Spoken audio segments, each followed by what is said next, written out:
Are you lonely? Are you surrounded by nature? Nothing but trees as far as you can see? Good. Then you're the perfect prey. People are big and slow and easy to find. By the time you even decide to run, it will be too late. Because everything in the woods that would want to devour you is faster than you and infinitely quieter.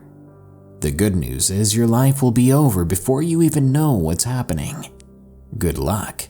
You'll need it when you're alone in the woods. Enjoy these Alone in the Woods horror stories.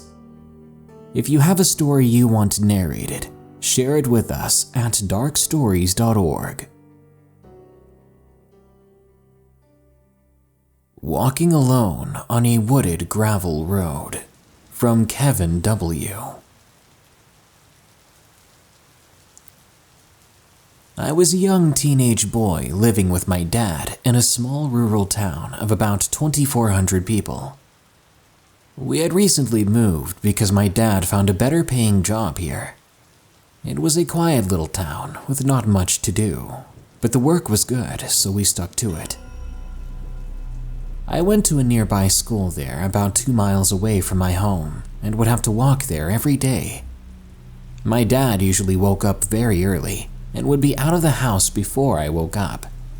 It wasn't a big deal though, and I quickly got used to walking the 2-lane roads alone.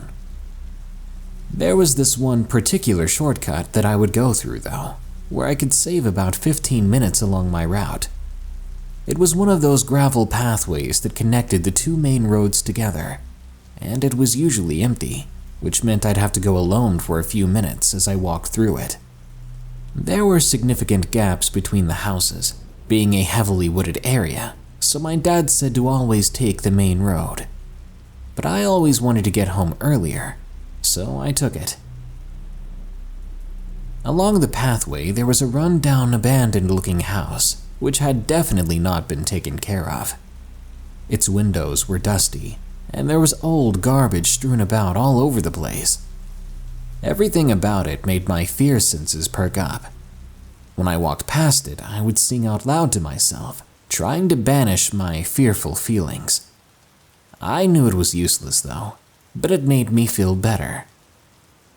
One day I was walking home from school, and it started to get pretty cloudy outside. A strong thunderstorm was growing, and heavy clouds were making it darker than usual. I wanted to get home as fast as possible because I didn't want to get soaked, but to do that, I would have to take the gravel shortcut. The road was already pretty dark, considering the cloud coverage combined with the trees' shade. If it was this dark on the main road, it would definitely be much darker on that pathway. But I didn't think of that then. I weighed my options, took a moment, but I bravely made the decision to take the shortcut, just so I could get home quicker. After all, I'd done it so many times before, so I thought I'd just run through it and be done with it. It began to rain heavily, and the thunderous roars grew louder. I lowered my head and began to walk faster. I eventually got to the pathway and looked into it. To my utter dismay, it was pretty spooky. I stared for a moment at the pathway, weighing my options again. I didn't really want to turn around though, and go back the long way, only to get more soaked, and by now my house was literally so close. I knew the pathway pretty much by heart and didn't really need that much light to get through it, so I decided to keep going. I began going with a quick stride instead of a walk now. It got darker fast the further that I went in. My whole body was telling me to turn around and to go the long way, but I was already halfway through it. I quickly picked up the pace and went on. Soon I was 3/4 through the way and was about to pass that old rusty house. I was running pretty fast at this point and freaking out too, as I was all alone in this dark, wooded place, with the ominous sounds of rumbling thunder all around me. I passed the house and decided to take a quick glance at it. I looked at one of the windows and my heart suddenly stopped. This clearly noticeable silhouette with dimly lit red eyes was just staring at me. I felt a cold chill engulfing my body, like it was touching my insides. I must have had an overload of adrenaline at this point, because I suddenly got this jolt of energy and was out of there before I knew it. I got home in a daze, not sure if I had imagined that red-eyed thing or not, and my whole body was aching and felt weak. Being at least an hour before my dad would get home, I went to my neighbor's house and told them what I saw. They were quite skeptical, but they comforted me and were very understanding. When my dad heard about my story, he was kind of mad at first, as I did not take the main road home as he told me to. But he got over it. We went back there together sometime afterward in order to check out who lived there, to see what that old creepy place was all about. Turns out that a 90-something-year-old couple was living there, but the wife had recently passed away and the man was bedridden for a while. So, who did I saw in the window? Or what did I saw? I still don't know to this day, but I never dared step foot on that road alone after that, nor will I ever take that route again. Hairy Man from Psycho Cupcakes. Back in 2012, I was at an Aboriginal camp in Wollombi, New South Wales. I had been there for 5 years prior to this experience, and this was my last year there. We had heard stories of these creatures called the Hairy Men. You may know them as the Yowie. From my best recollection, they told us that these creatures were short, had 6 fingers, and were completely covered in hair. However, one thing I had not remembered hearing was that they are said to take children through solid objects, children that were never to be seen again. I was told this by my cousin, and it always stuck with me. Well behind our camp there's a short trail, and there's a cave at the end of it, where we could see one handprint, an odd-looking one among the other normal handprints. You could tell that the handprint hadn't been artificially made or altered. It was just a natural hand, with 1 extra finger. Throughout my prior 5-year experience at this camp, during the first nights, we would be told this story of the Hairy Men. Then they would take the bravest of us kids up to the cave, where we'd spend a few minutes inside, alone or with a friend. I would even go up during this time period, but I never went alone. On my last year there in 2012, I decided that I wanted to get over my fear. I was sitting in the cave near the back wall with only a slight gap and a bit from the entrance with my friend and a new kid. They were about to leave, and I told them that I would stay. I wanted to be alone in this cave for the first time.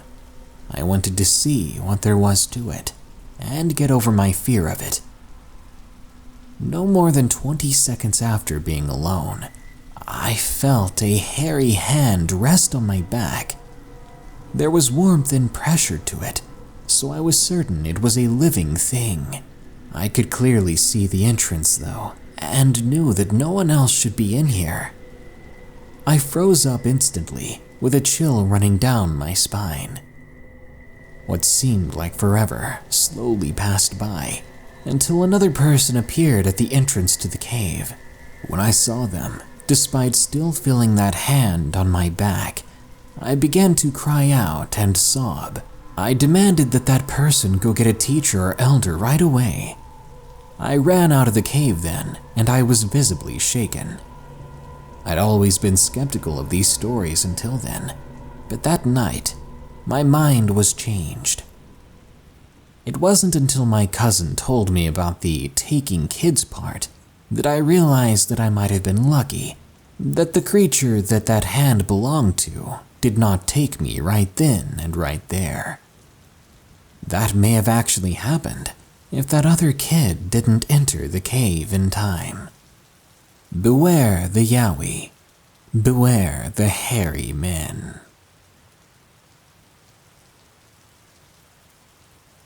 I have no idea what I saw. From RD27. It's been a few years since this all happened, so I'll try to recall the details as best I can. I was 14 years old and had always been an avid outdoorsman. I loved nature. I loved just being outside, but I mostly enjoyed hunting and fishing. I had recently moved to a new neighborhood and became friends with a kid my age a few doors down. We lived off of a small side street in a large neighborhood with houses on both sides of the road. Behind our houses, though, there was a small section of clear yard, followed by a sparse pine forest. These woods were on a slope leading down to a mostly dried-up creek bed. Occasionally, this creek would have small amounts of water running through it, leaving the dirt below quite moist and perfect for finding animal tracks. This was one of the main reasons that me and my new friend Hunter would always love to walk along this creek, looking for animals to track and hunt. Hunter would always bring along his pellets, looking for things like raccoons and squirrels to nail, and I would bring my hunting bow, which was good for raccoons too, and even coyotes. I would occasionally even go after a squirrel or two myself, though they could be difficult to hit with a bow. We began to see coyote and raccoon tracks lining the creek bed. This seemed like the perfect opportunity for a night hunt, as both raccoons and coyotes are more active at night. Now there is something else I have to mention here before we go on. I never really gave it much thought, and I'm only now realizing as I write this that there may have been a connection between this and what I would later experience. There was another set of tracks here that I always found in the creek bed that unnerved me, yet also intrigued me. It was a track like nothing I'd ever seen before, and even when I tried to look it up online, there was not a single known track like that in all of North America. I brushed it off as being a strange indentation made by rocks or something, but the tracks kept coming back, even after heavy rains, often in different spots, but they always were shaped the same. The tracks were hard to describe, but I'll do my best. Have you ever seen a cloven hoof print left behind by a deer that gives the impression of two separate toes? Imagine taking 3 much skinnier versions of these toes and sticking them side by side. That's basically what it looked like. Before you ask, I did think of the possibility that these could be overlapping deer tracks, but the symmetry of them and the recurrence of them made that explanation an impossibility. Now moving on to the story.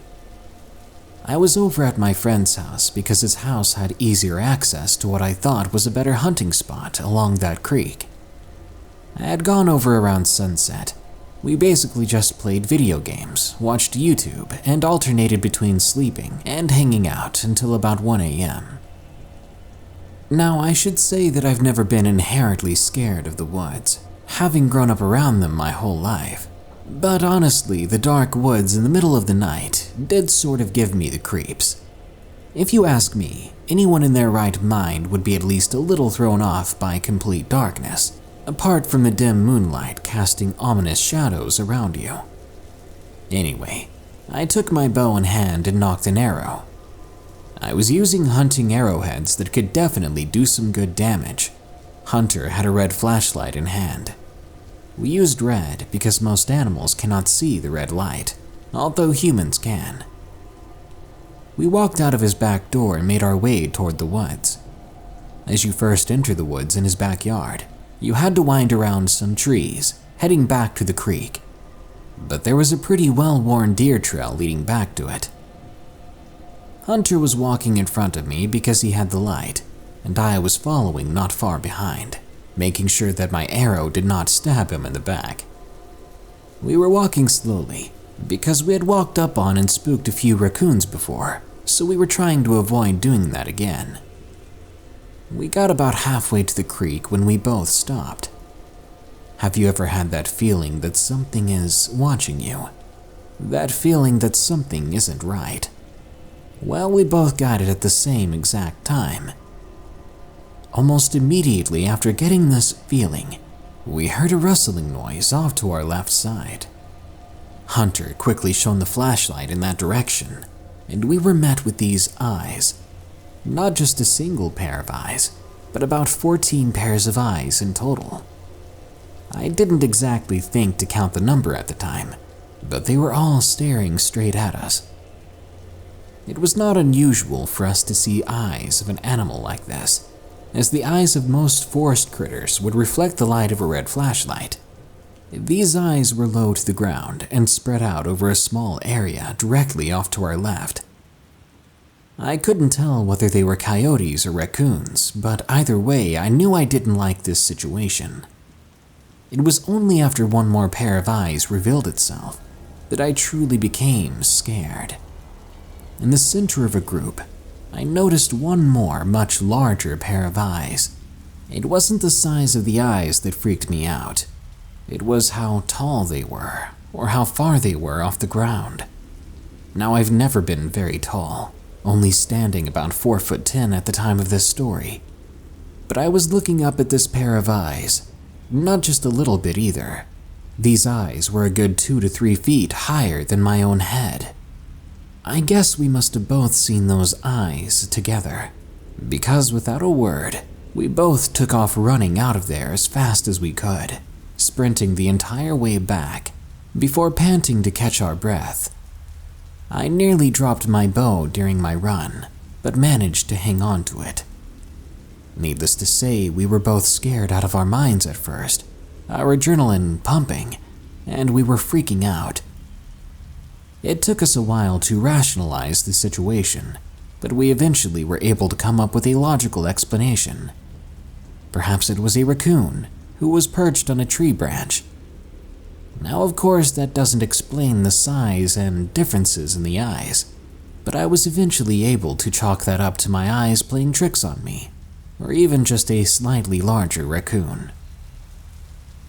After we had calmed down a bit, we laughed it off, making fun of ourselves for getting so scared so easily. We set an alarm and decided we'd go back in a few hours after getting some sleep. When we woke up, I realized that we had either slept in or the alarm had failed to go off, so it was 10 in the morning by this point. We decided that even though we had missed our second hunt of the night, we would go back out there and take a look at where we'd seen those eyes before. We were hoping to see some tracks that might tell us what was there. We weren't quite in the creek bed yet though, so the chances of tracks showing up was not very high, but we wanted to check anyway. This brings us to the next part that still scares me to this day, and I'm even looking over my shoulder in paranoia as I type this. We went back to the spot where we'd seen all those eyes, and I didn't even make it to where they were standing.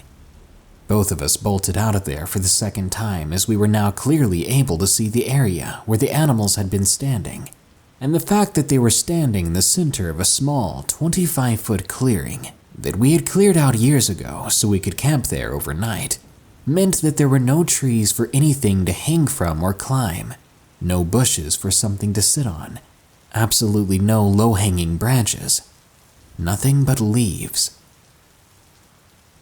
Still, to this day, I have no idea what we saw out there, and I still get freaked out every time I step into the woods while it's dark out. I don't go out at night without a flashlight, and I definitely don't go unarmed. I haven't been able to get that image out of my head. It's like I can still see those eyes looking back at me after all these years. Wendigo in my backyard, from 1 Ton 69. I live in northeastern Oklahoma, and I'm part Native American. Indigenous people lived here long before my time. I went on my usual evening walk one day at about 5:30, which I did every day. I usually go down my quarter-mile long driveway and onto the road. but today I decided to go along a trail into the woods behind my house. I connected my AirPods and listened to my playlist. As I got deeper down the trail, the sun got blocked out more and more by the canopy. After 20 minutes in, the sun was already down, which was normal this time of year, being winter after all. I kept going on my walk and eventually checked my phone. It had been 2 hours, as it was 7:30 now. I decided in my head that I would go back home after a few more minutes, as I was enjoying myself much more than usual. The path was much more quiet and peaceful. Now, sometimes when I'm alone, I talk to myself. I'm sure that most people do this. But most people don't expect a reply when they talk to themselves, especially when they're alone. But that day, I got a reply. I had simply said, "I'll be back home in a few," under my breath. And immediately, as if responding to that statement, I heard my own mother's voice calling out to me from seemingly nowhere. It said, "Abby, ven a ayudarme," which was Spanish for "Abby, come help me." I stopped, and panic flooded over my body. I was 100% sure this was not my mother. She was back at home. She wouldn't have known I made a mental decision to go into this trail instead of my usual route. I turned to run, but saw this thing not too far from me. A deer standing on all fours, except it wasn't a normal deer. The thing appeared to have rotted years ago. There was barely any flesh left to hang from its skeletal bones. I watched its skull-like head twitch to the left, then to the right, and then look at me. Then that voice came again as it opened its mouth. I ran back to my nanny's house, since the woods behind our houses were shared. I ran faster than I ever ran my whole life. I heard a galloping set of footsteps behind me the whole way. Instead of climbing over the barbed wire fence, I dove under the bottommost line. I nearly made it through without incident, but I ended up cutting my arm open. The cut wasn't that bad, but it was enough to make me wince. When I made it to the house, it was thankfully unlocked. I ran inside, then slammed it shut, locking everything down. I peered out the window then, to find that the creature had stopped at the tree line just before the fence. It made eye contact with me, still twitching, before then walking back into the forest. I heard an Australian shepherd, Lucy, an outside dog that came around when hearing the door. She was barking ferociously at the creature. Eventually, everything went silent. Then the dog ran back to the other side of the house, to the porch. I let her in to keep me company, and then I locked the door again. When my nanny found me, she asked me what was wrong. I explained everything to her, the description of the creature and all. She looked taken aback and just called my mom, who came over to pick me up. My mom is not a believer in the paranormal, so I told her that I had been chased by a bobcat. I never bothered to tell anyone I knew except my best friend about this incident. Ever since then, I only walk on my road, and I don't dare go into those woods anymore. The SHADHAVAR, from Mythology Loves Horror. This is my younger brother's story, and I'll tell the story as if I were him. Not long ago, I went camping in the Zagros Mountains as part of a last-minute post-college unwinding session. I finished my finals early, and I was getting ready to start working at a local law firm, but I wanted to see a bit more of the world first. On an impulse, I bought myself a ticket, and a few days later, I was flying out of the Boston International Airport. Before I knew it, I was standing at one of the trailheads, which started in the southwestern corner of the Iranian Plateau and ran for 14 miles until it merged with another trail. While I didn't have any idea about the local geography, I did have some pretty good navigation items on me, and the path was so straightforward that I wasn't worried about getting lost.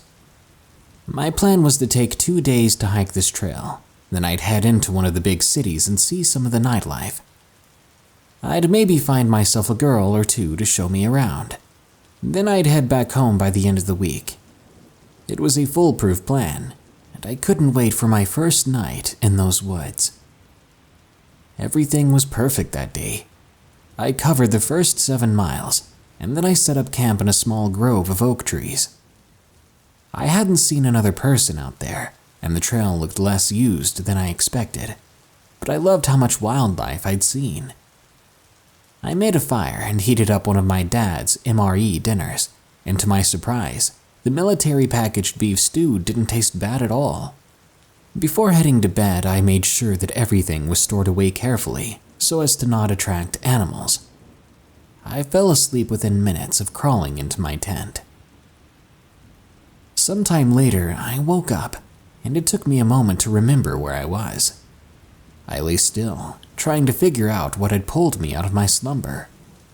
After a few minutes, I didn't hear a thing, so I wrote it off as a dream and fell back into a light sleep. The next time I woke up, I could see the moon shining through the tent window, and I could hear soft, lovely music. My first thought is that it sounded like the kind of flute you hear in Celtic songs, but the longer I listened, the more it sounded ethereal and out of sync. It was as though multiple instruments were playing, and the rest of the nocturnal forest sounds had ceased. I untangled myself from my sleeping bag, and I carefully unzipped my tent so that it didn't make any abrupt noise. I didn't think I was in any particular danger, but I wanted to be cautious, since it was admittedly weird to hear random music in the middle of nowhere at 3 a.m. I let my eyes adjust to the moonlight. With it being a full moon, I could see my campsite well enough. Everything was in place, and I didn't see anyone around. The music sounded like it was coming from off to one side of the clearing, and it didn't sound particularly close. I popped my head back into my tent long enough to grab boots and a flashlight. Then I closed the tent up behind me and began to follow the sound. I was intensely curious, and I figured that if I maintained a good distance from the noise, no one would even know I was there. I crept along the clearing, trying to keep to the shadows while making my footfalls light. I followed the haunting music into the darkness, my senses on overdrive as I tried to track it. I wasn't the best woodsman, but I like to think that I could handle this. After about 10 minutes, I came to a halt, my chest squeezing in a moment of blinding panic. Whoever was playing the music was probably perfectly friendly, but on the off chance that they weren't, I realized that I had nothing to defend myself with. Sure, I could always punch them, but that wouldn't do me any good if they had a weapon on them. I scoured the ground for a moment until I found a sturdy, thick branch. I tucked it under my arm, cradling it as I advanced. It took me another 5 minutes, but I soon found the source of the music.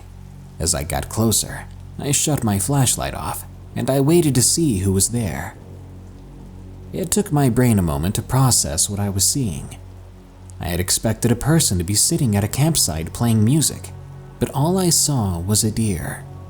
The clearing it stood in was flooded with moonlight, and the lighting was bright enough that I wished I had my camera with me. After a minute, it raised its head from the berry bush it had been grazing in, and that was when I saw that this was not a deer.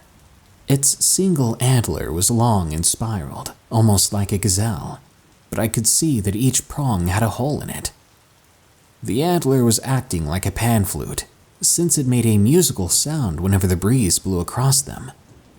I studied it in fascination, and that was when I realized that we weren't alone. On the edge of the clearing, several animals had poked their heads out, and they were cautiously surveying their surroundings like me. They were all drawn toward the deer-like creature, and they seemed to be as interested in the music as I was. Each time the wind blew, the animals crept a bit closer, and soon I could see that there was a weird mix of them. I could make out a couple of striped hyenas, a snake, some Persian fallow deer, some rabbits, and even a cow. I didn't even realize that Iran had whatever the deer thing was, much less hyenas, so that came as a surprise to me. As I tried to identify the rest of the creatures, a violent gust of wind began blowing, and the once silent animals instantly turned agitated. Over the enraged sounds of hisses, growls, bellows, and thumps, I could hear the music soar, but now it had a heavier, more aggressive quality to it. The animals began to turn on each other, and soon it was war. Biting, clawing, kicking, and stomping, they attacked each other until only two were left, the cow and one of the hyenas. They stood panting as they faced off against each other. They were covered in bloody gashes, and the cow looked like it was missing an eye. As the violent song ended, the cow shook its head as if it was trying to get a fly out of its ear, and the hyena let out a confused and scared whimper.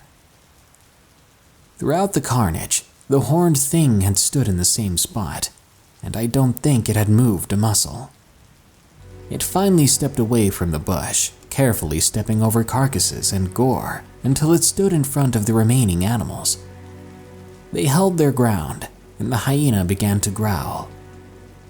The deer-like creature shook its head, and a piercing whistle-like noise sound came from its horn.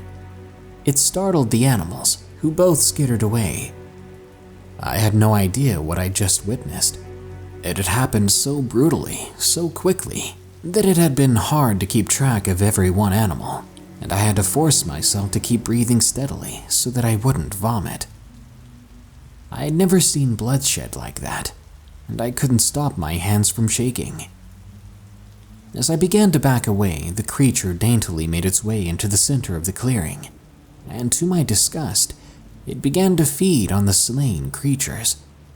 I could hear bones snapping wetly, and that was when my stomach betrayed me. I threw up, and when I stopped heaving, I looked up to see that the creature was gone. But I could still smell the blood and viscera in the air, which sent my stomach into another wave of nauseated cramps. I made it back to my tent, practically crawling at some points, and that night I barely slept. What little sleep I did get was filled with nightmares, and without hesitation I cut my trip short. When I had internet service again, I spent some time trying to figure out what it was. What I found was the SHADHAVAR. The easiest way to explain it is by calling it a carnivorous unicorn. They were thought to have gone extinct in Iran hundreds of years ago. The types of animals they enjoy feeding on respond to their sound of their horn.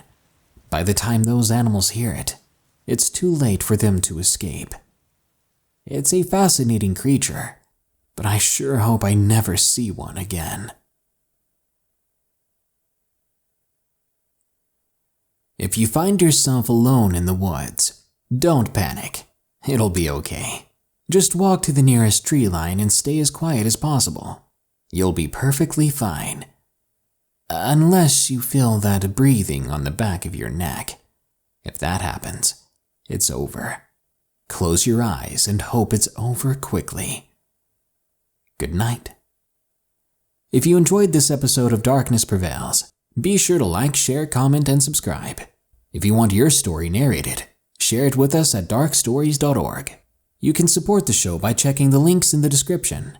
There's a link to my Patreon where you can donate, and a link to my store where you can buy merchandise.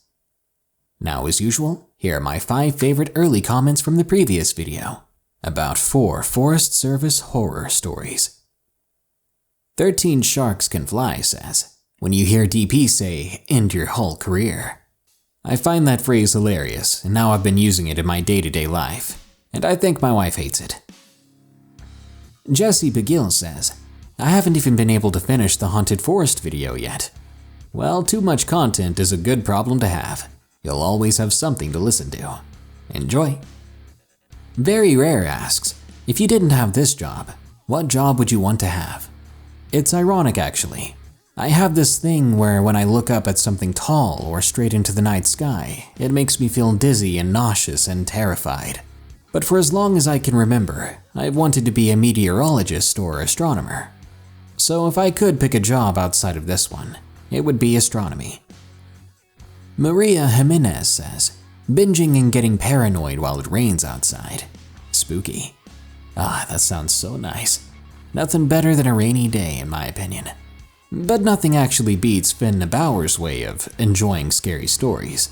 As they say, yes, time for some spooky forest ranger stories. Cannot wait to cry in an empty room and stare at the wall for an hour. Thanks, darkness. That's the literal definition of my life right now. Well, that brings us to the end of this Darkness Prevails episode. But don't you worry, more scary stories are on the way soon. So stay tuned. Until next time, here are the credits to my amazing patrons who continue to donate. They're great people. Remember, stay safe out there and stay creepy, because this world is a strange one.